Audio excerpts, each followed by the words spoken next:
6 years ago, I left my hometown to make something out of myself.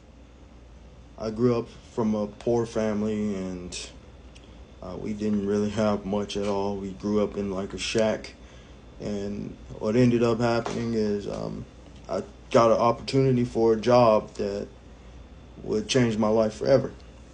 And what I was taught was to always put the company first, no matter what. So I engraved that in my mind for every situation that ever occurred in my life, in my personal life. And so, about a year into working, my grandmother, great grandmother, she got sick and she was dying of congestive heart failure. So I ended up taking a trip up to see her, and I told her that I was going to be back pretty soon. I was going to try my best to come back as soon as possible. And she could barely talk whatsoever. And what she would say was, no, no. And then I ended up telling her, okay, fine. I'll be back next Friday. And she was like, yes, okay. So, flash forward to that next Friday. It's one of the most important days of work in the company, the 15th, when we close our books.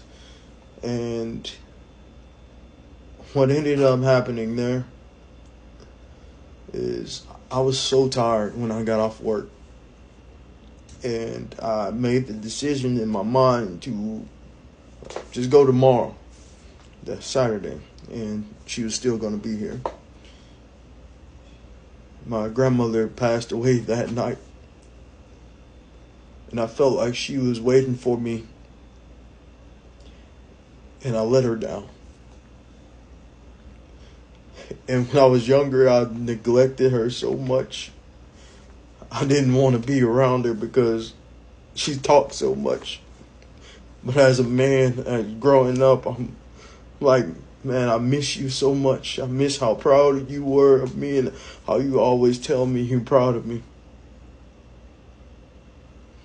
So if there is anything that I could ever have for Christmas, it would be to go back in time, make the right decision to be there for my grandma on her last day.